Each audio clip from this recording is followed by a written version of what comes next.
Nous allons inaugurer une table ronde en virtuel, ce qui évidemment n'est peut-être pas génial, mais on sait qu'on va y arriver. Donc, à distance, il y a Sandra Silva, il y a Marie-Christine Rodriguez, il y a Arnaud Poitevin et nous attendons la présence de Aurélie Tinland que nous avons perdue. Mais en attendant, nous allons donner la parole aux 3 personnes qui sont ensemble. Alors, Sandra a 27 ans. Elle dispose d'une licence en communication digitale. Elle a été diagnostiquée bipolaire à l'âge de 18 ans. Elle est suivie dans différents CMP à Marseille, à Bron, près de Lyon. Elle a travaillé 6 ans avec l'enseigne Monoprix, la mairie de Villeurbanne. Aujourd'hui, elle est à la clinique Saint-Martin à Marseille et elle est accompagnée dans son parcours de rétablissement par l'association EsperPro. Je vais tout de suite présenter les 3 personnes et puis nous reviendrons sur les différentes questions. Donc, sa maman, Madame Rodriguez, l'accompagne depuis déjà de nombreuses années. Elle est arrivée en France à 18 ans et a élevé ses enfants. Elle est aujourd'hui aide-soignante et membre du comité d'entreprise de l'hôpital européen à Marseille. Et moi, ce qui me frappe, c'est qu'elle a dit « J'accompagne Sandra du mieux que je peux ». Et c'est tellement la phrase que l'on dit tous, nous, famille.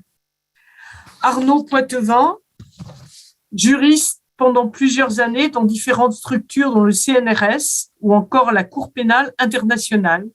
Il a publié des articles sur des sujets juridiques pour l'Organisation des Nations Unies, la London School. Je ne vais pas continuer parce qu'il y en a beaucoup. Il a connu un parcours de soins, puis de rétablissement de plusieurs années et travaille aujourd'hui comme médiateur de santé pair sur la plateforme EsperPro et Job Coach sur le dispositif Working First. Il nous expliquera sans doute tout ça tout à l'heure. Donc, et puis, le docteur Tinland, qui est arrivé à nous rejoindre, bonjour docteur, est psychiatre. Vous êtes responsable de l'équipe Mars pour, alors je ne sais pas ce que ça veut dire, mais je pense que c'est, en tout cas, vous... Pour le rétablissement sanitaire et social. Pour le rétablissement sanitaire et social, donc à l'assistance publique des hôpitaux de Marseille. Vous vous intéressez à la psychiatrie sociale et communautaire depuis de nombreuses années et vous travaillez vraiment, on vous connaît déjà depuis de nombreuses années et nous savons que vous travaillez au développement de tous ces services innovants ainsi qu'à leur évaluation. Alors, on va commencer par Sandra, puisque c'est ce qu'on s'est donné un peu comme ordre. Sandra, merci pour votre participation à cette table ronde et merci d'avoir accepté de témoigner. Vous avez été et êtes encore accompagné dans votre parcours de vie par l'association Esper. Est-ce que vous pouvez nous dire ce que cela vous a apporté et comment dans la vraie vie qui est la vôtre, cet accompagnement par des pairs vous aide dans votre chemin vers le rétablissement? On vous écoute. Merci beaucoup. Merci beaucoup pour cette présentation. Écoutez, l'association EsperPro m'a apporté beaucoup de soutien dans le sens où j'ai rencontré des gens qui étaient comme moi en fait, qui avaient des troubles bipolaires.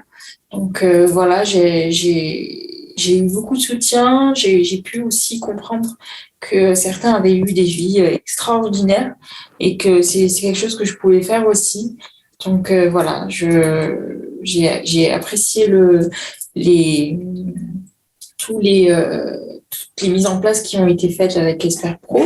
Donc on a fait notamment les directives anticipées qui m'ont aidé après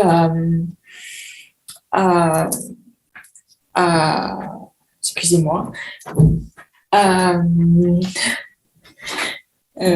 mettre en place en fait des étapes et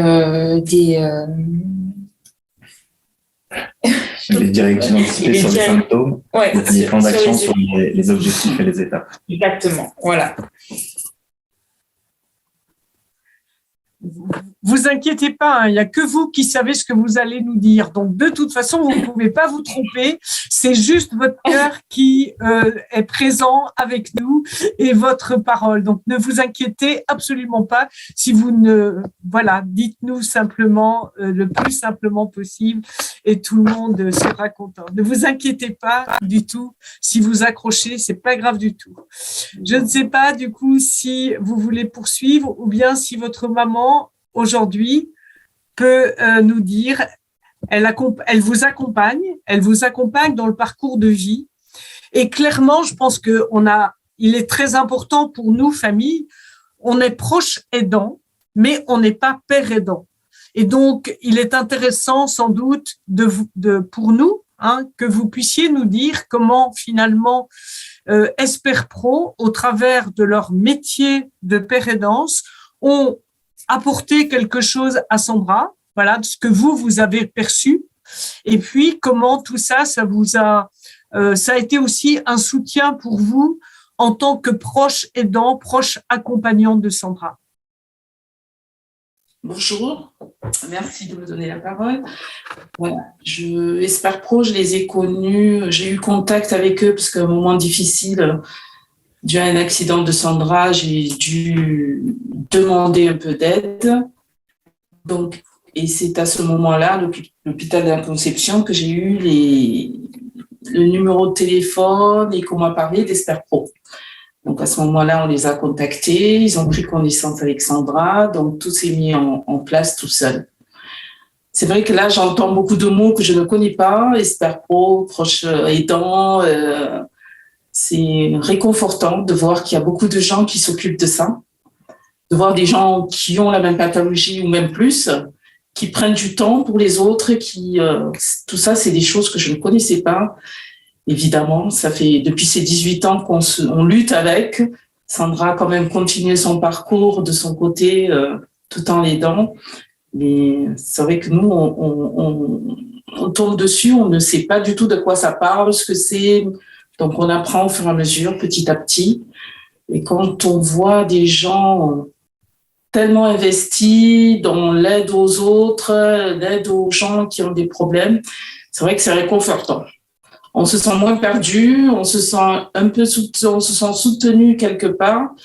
Et voilà, parce qu'au départ, on se dit, mais on est lâché, on ne sait pas de où on va, ce qui va se passer, ce qui va arriver.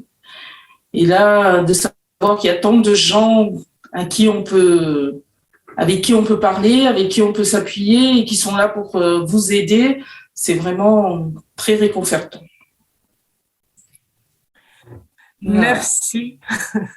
C'est vrai que j'aimerais en connaître un peu plus. Je pense qu'à partir d'aujourd'hui, j'essaierai d'en savoir un peu plus ou d'aller voir sur place comment ils travaillent et effectivement, pourquoi pas. Merci. Est-ce que Sarah, vous voulez rajouter quelque chose au petit mot de votre maman ou bien est-ce que on passe la parole à Monsieur Poitvin? Écoutez, moi j'aimerais rajouter que la prise en charge aussi de la bipolarité, ça a été quelque chose aussi de soudain, et de tout à fait nouveau aussi pour moi. De le vivre aussi, ça a été parfois compliqué. Mais voilà, j'ai pu trouver après dans mon parcours des gens qui ont été là pour m'aider, qui se sont retrouvés aussi dans les mêmes situations un peu compliquées que moi. Et c'est vrai que voilà, le soutien de proches, de mes parents, et à la fois aussi le nouvellement d'Esper Pro qui me suit depuis 1 an et demi maintenant. Et voilà, ça n'a pas de prix. Merci beaucoup. Eh bien, Arnaud, puisqu'on vous a appelé comme ça, est-ce que vous pouvez du coup reprendre cette parole et dire comment vous travaillez, comment finalement cet échange à l'horizontale est quelque chose comment vous le faites et quels sont et comment tout ça se conjugue ensemble pour faciliter le parcours de vie.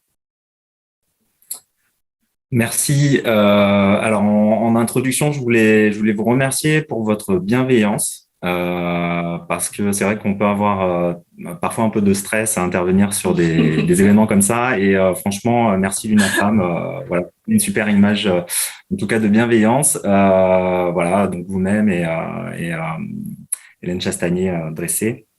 Donc merci pour l'invitation. Je voudrais dire aussi en introduction que nous, on intervient, alors j'ai expliqué ce qu'on fait, mais en introduction, je voudrais dire qu'on intervient auprès des personnes concernées, mais auprès aussi des familles. Hein, on est souvent sollicité par l'UNAFAM avec donc laquelle on a un partenariat, l'UNAFAM PACA. Et donc, on est sollicité pour intervenir auprès des familles. Et moi, ce qui me frappe, en fait, c'est que on incarne, souvent, on nous dit qu'on incarne un espoir pour les personnes accompagnées, mais l'espoir aussi pour les familles, en fait. Hein, quand les familles rencontrent des pères aidants et des personnes qui sont stabilisées ou stables dans leur rétablissement, il y a une vraie bouffée d'oxygène qui se manifeste, et on a des retours très positifs et très reconnaissants des familles. Alors, qu'est-ce que Esper Pro? Esper Pro, donc c'est un acronyme, donc les initiales des 5 principes du rétablissement: espoir, soutien, plaidoyer, empowerment, responsabilisation, et pro pour professionnalisation. Donc, on propose essentiellement, je vais pas te dire tout ce qu'on fait, hein, mais on propose essentiellement des accompagnements individuels gratuits financés par l'Agence régionale de santé PACA, et puis des formations, de la sensibilisation, des services aux professionnels avec des interventions sur site dans des structures partenaires, et un parcours de professionnalisation pour les médiateurs de santé pairs. On a à l'heure actuelle 8 salariés. Et donc, avec ce partenariat avec l'UNAFAM, on oriente vers l'UNAFAM des familles qui nous contactent, et l'UNAFAM nous oriente des personnes concernées qui souhaitent avoir un accompagnement. Donc, ça concerne un nombre important de personnes qu'on accompagne. Alors, nous, comment on fonctionne? On pratique un accompagnement en équipe via ce qu'on appelle la multiréférence, donc pas de référent unique comme on a bien souvent dans le sanitaire ou dans le médico-social. Voilà, donc c'est l'ensemble de l'équipe qui accompagne la personne. On intervient en soutien intensif dans la cité, donc à l'extérieur et à domicile et en dehors des bureaux et de l'hôpital. On intervient en binôme. Donc suivant les principes du rétablissement, on intervient en binôme, donc 2 médiateurs de santé pairs pour une personne accompagnée.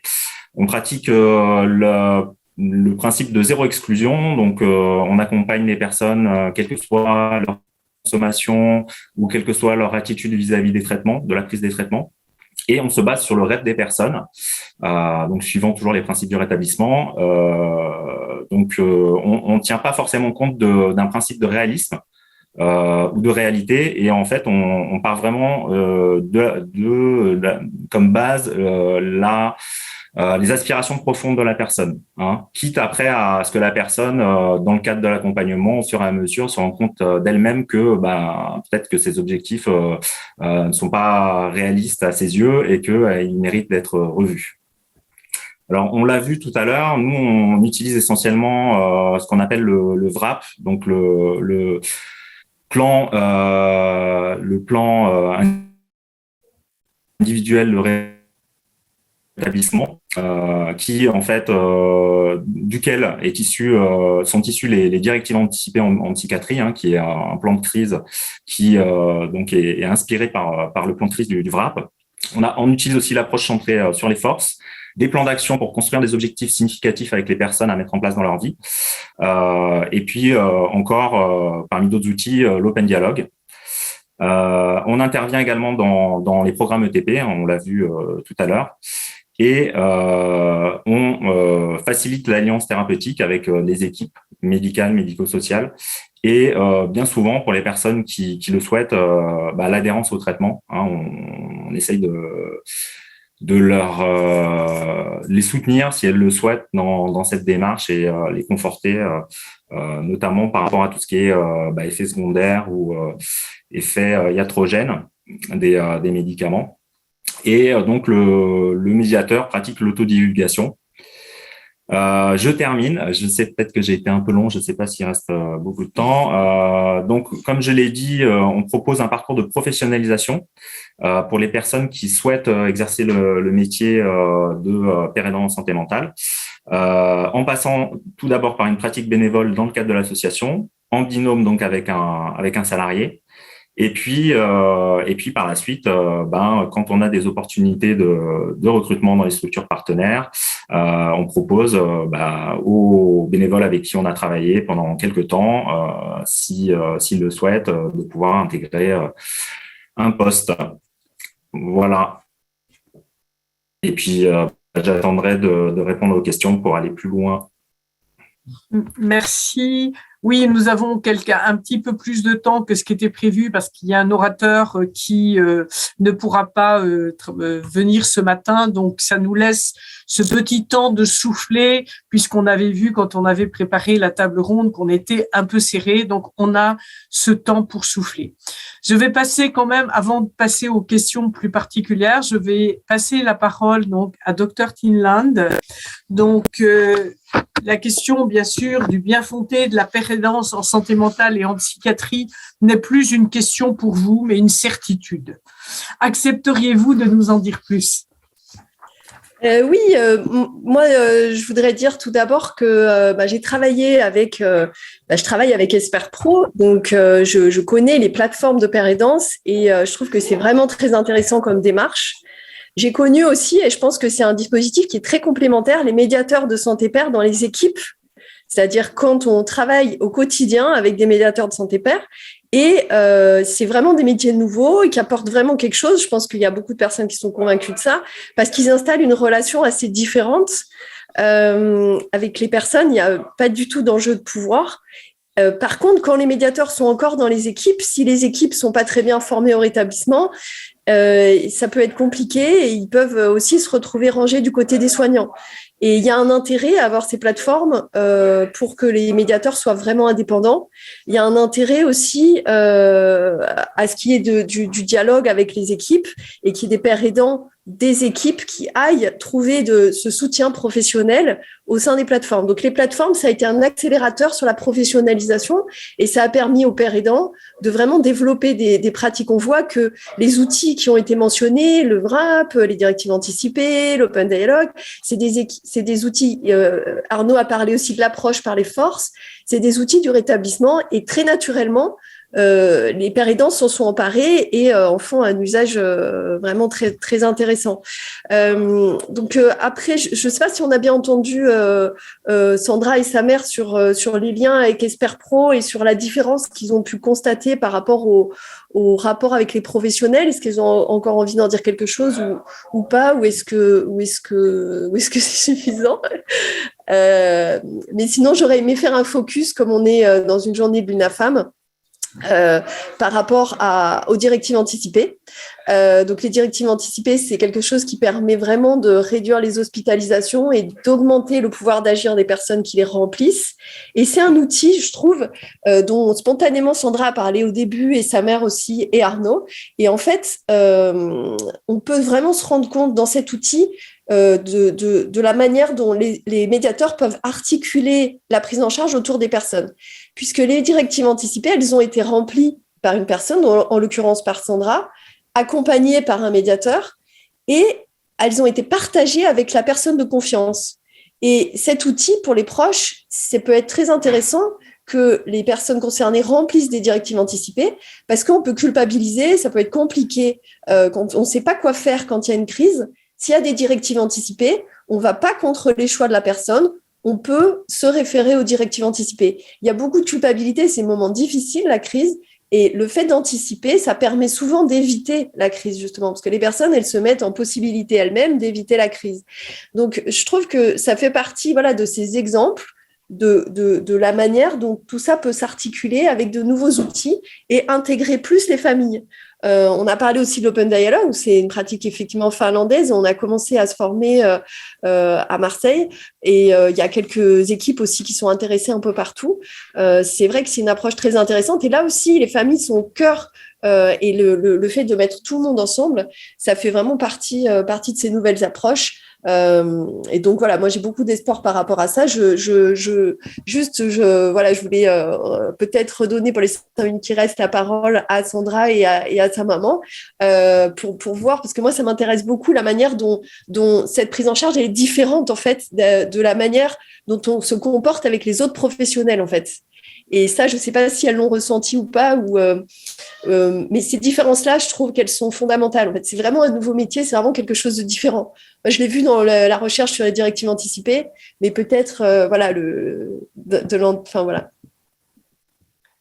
Merci, Dr. Tiblan. Est-ce que, Sarah, vous voulez partager justement comment, finalement, quand vous êtes face à un père aidant, c'est pas la même chose que d'être face à un soignant, et du coup, comment tout ça participe à votre parcours. Et votre maman a bien sûr aussi la parole, donc allez-y, partagez-nous tout ça. Écoutez, c'est vrai que d'avoir affaire à un père aidant plutôt qu'un soignant, donc du coup, ça a été un peu plus de camaraderie, un peu plus de complicité, peut-être aussi un peu plus la parole libérée par rapport à un soignant classique lambda. Donc voilà, le fait d'avoir Arnaud au quotidien et puis d'autres aussi intervenants, ça a été vraiment révélateur, et puis ça a été soulageant en fait, dans le sens où on se sentait écouté, on se sentait compris aussi par rapport au fait que voilà, les soignants ne vivent pas forcément ce qu'on vit. Et c'est vrai qu'actuellement, je suis en clinique de rééducation, donc c'est vrai que la bipolarité, c'est pas trop quelque chose qui est géré ici. Donc c'est vrai que d'avoir un aidant, c'est top. Merci. Est-ce que vous voulez rajouter quelque chose, Madame Rodriguez? C'est vrai que ça fait un lien extérieur, un lien avec qui on peut partager des choses qu'on ne partage pas au quotidien. Donc, moi, je pense que ce qu'a dit le docteur est très juste. Je pense qu'il faut que la famille soit un peu plus informée ou entourée, ou aille chercher peut-être des infos auprès de vous, auprès des gens qui s'en occupent, pour pouvoir bien accompagner les gens, par exemple, pour que je puisse bien accompagner ma fille. Demain, elle rentre à la maison, il faut que je puisse, même si je travaille, mais être là au moment de crise, pouvoir les détecter un peu en avance, pouvoir amener quelque chose ou savoir qui appeler pour avoir de l'aide. Je pense que ce serait pas mal. Ce que je trouve intéressant aussi, voilà, c'est ce rapport vraiment quotidien. C'est-à-dire ce que j'ai entendu beaucoup des gens qui sont accompagnés par des médiateurs de santé père ou des pères aidants, c'est vraiment le fait de dire peut-être à un professionnel de santé, il y a quelque chose comme ça, un psychologue, on lui parle de psychologie, un médecin, c'est les traitements, enfin bon. Et du coup, il y a chacun sa petite compétence. On est vraiment avec des médiateurs de santé père sur du quotidien, on ose parler des choses et ça, je trouve que c'est vraiment une plus-value, parce que c'est les petites difficultés du quotidien, et c'est ça qui permet aussi d'aller mieux, de faire du bien-être en fait. Et on est vraiment là dans quelque chose de maintien du bien-être et d'accompagnement sur des choses très concrètes de la vie, quoi. Oui, c'est vrai qu'on accompagne la personne atteinte de bipolarité ou d'autres maladies psychiatriques, mais il faut qu'on accompagne la personne qui est avec elle au quotidien. Ça veut dire, quand je sens que Sandra commence un peu à commencer une crise, je peux poser une semaine de congé et l'accompagner. Je veux sortir, je sors avec elle, je veux faire ci, je veux là. Donc, peut-être que j'aurais pu faire autrement ou peut-être pas. Enfin, on se pose toujours des questions. Est-ce que j'ai bien fait? Est-ce que j'ai pas fait? Et c'est vrai que c'est pas évident. Et de savoir quoi faire, ou d'être accompagné, ou avoir quelqu'un de référent à qui on peut s'adresser pour se demander, voilà, je commence à détecter des petits signes, qu'est-ce que je peux faire? Qu'est-ce qui est Fois nous on fait en pensant en pensant bien faire, ou peut-être que c'est pas la bonne chose à faire, ou peut-être qu'il y a quelque chose en plus à faire. Donc c'est vrai que c'est très intéressant de travailler sur ça. Merci. Il y a quand même, il y a 2 ou 3 questions dont je pense que ce serait important que vous preniez le temps de répondre. Il y en a une qui remonte déjà depuis plusieurs dans la file, c'est comment trouver un père aidant. C'est-à-dire que bon, on parle beaucoup de père aidance, mais certainement qu'un certain nombre de personnes qui sont autour de l'écran, eh bien, ils se disent où est-ce qu'on les trouve, comment les trouver. Il y a cette première question, je pense que peut-être Arnaud, vous pourrez nous répondre, et puis peut-être, Dr Tidland, donner quelques mots en plus sur les directives anticipées en psychiatrie, et puis je vous laisserai du coup dire qu'il y aura bientôt un colloque qui sera réservé donc à ces directives anticipées. Arnaud, est-ce que vous pouvez nous dire comment trouver un père aidant, même quand on n'est pas à Marseille ? Même quand on n'est pas à Marseille, père aidant. Déménager à Marseille. Déménager, venez tous à Marseille. Vous aurez des pères aidants. Non, alors, c'est une bonne question. Les pères aidants sont très sollicités. Enfin, nous, en tout cas, on est très sollicités. Donc, on a beaucoup de personnes qui viennent nous voir alors qu'on fait pas beaucoup de communication. Et on ne fait pas beaucoup de communication parce que justement, on est saturé de demandes et qu'on pourrait pas répondre à une demande supplémentaire. Donc malheureusement, c'est des orientations qui sont plus par le bouche à oreille, par une dynamique de réseau qui fait que les gens viennent à nous et on aimerait pouvoir communiquer plus auprès des familles, du grand public, etc. Mais c'est vrai que pour le moment, c'est un peu compliqué pour nous, sachant que nos moyens sont limités. Par ailleurs, pour trouver des pères aidants, historiquement, les pères aidants en France, dans les structures hospitalières, sont quand même beaucoup liés au service de réhabilitation psychosociale. Le plus facile pour trouver un père aidant, c'est quand même de s'adresser à ces services de réhabilitation psychosociale. À Marseille, le service est très ancien, mais c'est des services qui se développent appuyés par les politiques publiques, donc très rapidement dans la plupart des structures hospitalières en France. Voilà ce que je peux dire de mon côté. Merci. Parce que moi, j'ai été coordonnée par l'hôpital La Conception, donc j'aurais pas. C'est l'hôpital qui vous a aidé à trouver. Voilà, qui m'a aidé à trouver, effectivement. Merci. Pour compléter, je pense que vraiment, pour le moment, on est un peu sur des projets pionniers. Nous, on a du recul, mais je pense qu'il faut vraiment développer cette pratique beaucoup plus. Et il y a énormément d'intérêt des associations. Il faut pousser. Je pense que tous les derniers signaux du ministère sont en faveur de ce type de pratique. Dans tous les plans de santé mentale, c'est quand même, ça va vraiment dans cette direction-là. Donc maintenant, il y a ces expérimentations qui existent. Aujourd'hui, la plupart des personnes qui assistent à cette conférence en ligne ne peuvent pas accéder. C'est vraiment quelque chose qui pose question et qui est pas normal. Donc on sait que les plateformes sont utiles, on sait que les expérimentations maintenant elles ont atteint une maturité. On sait comment former des pères aidants maintenant. Il y a beaucoup de personnes qui s'intéressent à ça et qui souhaitent devenir père aidant. Il ne faut pas oublier qu'il y a beaucoup de gens qui font déjà de la père aidance de manière bénévole, sans être aujourd'hui rémunérés. C'est une pratique qui est très ancienne. Donc, je pense qu'il faut absolument aujourd'hui accompagner cette transformation. Alors, avant que de vous repasser la parole par rapport aux directives anticipées, il y a aussi une question sur le financement des interventions des pères aidants, en particulier lorsque c'est des interventions de pères aidants à domicile. Donc, on voit que lorsque ce sont des pères aidants qui sont des plateformes en lien avec les institutions, bien généralement, le financement se fait via les ARS, mais la question de la père aidance à domicile, est-ce que vous avez des réponses à ces questions? Alors, oui. Vas-y Aurélie. Non, tu sais mieux que moi. D'accord. Alors, concernant les interventions à domicile, alors il n'y a pas de fléchage spécifique au niveau des interventions à domicile. Nous, on fait des accompagnements individuels, quels qu'ils soient. Après, quand il y a des besoins particuliers de personnes qui ont peu de mobilité ou qui ont du mal à sortir de chez elles, du coup, on se déplace à domicile. Qu'est-ce que je voulais dire d'autre? Et puis, voilà, ça dépend beaucoup des financements des ARS. Voilà, pour ma part. Peut-être que ça va me revenir, j'ai quelque chose à dire, mais voilà. Aujourd'hui, la plateforme EsperPro, c'est comme la plateforme sans doute Esper de Lyon. Allez, on va dire encore en innovation, et c'est les ARS qui financent.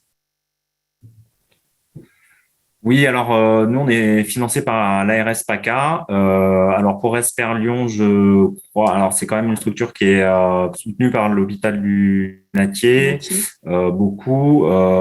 Et après, je pense que ça doit être probablement l'ARS, mais je peux pas me parler à leur place parce que je connais pas assez bien la structure, mais merci. Voilà, Il y avait eu un appel à projet à une certaine époque pour monter des plateformes pair ressources. J'avais vu les 3 projets, donc un projet en Auvergne-Rhône-Alpes, donc à Lyon, dont vous avez parlé, le projet PACA, et puis donc dont est issu Arnaud, et puis un projet à Bordeaux. Alors je ne sais pas s'il aboutit ce projet à Bordeaux, mais en tout cas c'est sûr qu'il y avait un projet à Bordeaux en 2019, un projet de projet. Voilà. Alors peut-être il y a des Bordelais qui cherchent un peu mieux pour voir où ça en est, quoi. Alors, je crois qu'il y a la plateforme Pérédance Grand Ouest qui est dans la région bordelaise. Oui. Voilà, je ne sais pas exactement ce qu'ils font, mais ils existent, en tout cas.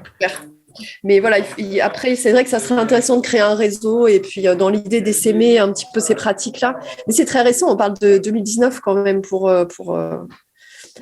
ça. Mais c'est aussi pour ça que nous avons ce colloque. C'est parce que nous, en tant qu'association de famille, nous sommes persuadés de l'intérêt du concept de père aidance et de rendre finalement la possibilité d'avoir accès au père aidant de manière pour toute la France et sur tous les territoires, et nous savons très très bien qu'on en est encore très très loin. Donc c'est aussi cet objectif, on est dans ce soutien à la pérédance. Est-ce qu'avant de se séparer, Dr Tinland, vous pouvez dire 2 petits mots quand même sur les directives anticipées, parce que il y a eu pas mal d'échanges dans le chat sur ces directives anticipées, et puis du coup peut-être dire que il y aura un colloque bientôt.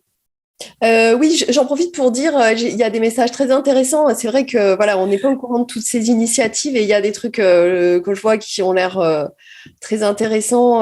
Par exemple, la sensibilisation à la pérédance dans la dicto. Donc ça, c'est sûr que bon, il faudrait essayer de. Je vais prendre vos contacts. Il faut qu'on se mette en contact. Il y a EPOP, on parle de GP3A. Donc il y a des choses dans lesquelles il faudrait. C'est intéressant. Cette idée de créer une fédération nationale ou d'essayer de fédérer ces initiatives. Comme on a beaucoup de travail au niveau local, des fois on pense pas vraiment toujours à se mettre à se connecter. Donc voilà, c'est quelque chose qui reste à faire. Donc pour revenir sur les directives anticipées, donc on a publié les résultats de notre recherche hier, donc avant-hier, donc c'est très récent, et donc on a pu montrer que les directives anticipées, construire ces directives anticipées, ça permettait de diminuer énormément, d'un tiers, le taux de réhospitalisation sous contrainte. Donc ça permet de diviser le nombre de contraintes de manière importante et d'améliorer le rétablissement. Donc qu'est-ce que c'est les directives anticipées? En fait, c'est des documents. Un simple papier sur lequel on peut inscrire ses préférences et ses choix en matière de traitement, qu'est-ce qui pourrait se passer. Ça ne veut pas dire que la crise, elle va revenir, mais ça veut dire qu'on anticipe qu'on se projette et qu'on décrit à l'avance qu'est-ce qu'on aimerait, comment est-ce qu'on aimerait être pris en charge. Il y a les médicaments qu'on n'aime pas, les médicaments qu'on accepte, les soignants qu'on va absolument pas voir, les endroits où on veut pas être soigné, les endroits où on souhaite l'être. Et tout ça, c'est un exercice qui est assez difficile parce qu'il faut se replonger dans des mauvais souvenirs, des souvenirs d'hospitalisation, mais ça permet vraiment d'avancer. Ça permet aussi d'identifier à l'intérieur de soi-même des signes avant-coureurs, et on peut aussi plus facilement se rendre compte qu'on est en train peut-être de refaire une crise ou d'aller vers une crise. Donc, ça permet aussi soi-même d'avoir son propre plan de prévention. Donc, j'ai vu pas mal de choses sur le fait que oui, c'est aussi des plans de prévention. Il y a plusieurs termes, c'est assez compliqué. Pour y voir clair, on organise donc avec l'UNAFAM une journée le 16 novembre qui va être donc à Paris et aussi en ligne, en distanciel. C'est ça? Tout à fait.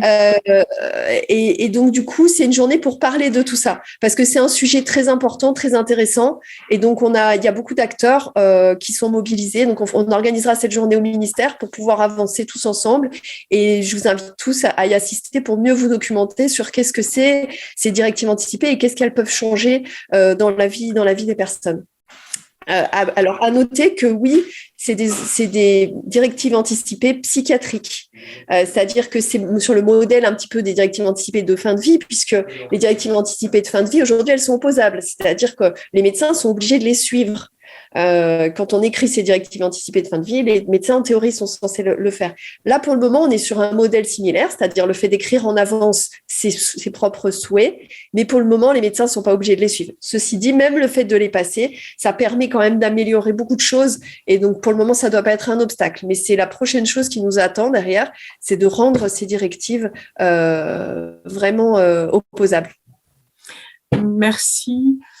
Je propose, Sandra, que vous puissiez faire la clôture de cette petite table ronde sur le sujet qu'on a échangé, qui vous tient le plus à cœur par rapport à nos échanges de maintenant. Écoutez, je tenais quand même à vous remercier de votre accueil et j'aimerais conclure sur le fait, sur les directives anticipées aussi, dire que c'est quelque chose qui va vraiment soutenir et conforter sur l'éventuelle prochaine crise qui pourrait m'arriver en extérieur. Et voilà, que c'est quelque chose dont je me servirai et qui a été très, très, très utile pour moi. Voilà, donc toutes les questions et les différentes parties de ce document pourront m'aider certainement. Merci beaucoup. Merci pour votre participation et bonne continuation à vous tous. Vraiment. Merci. Merci. Merci.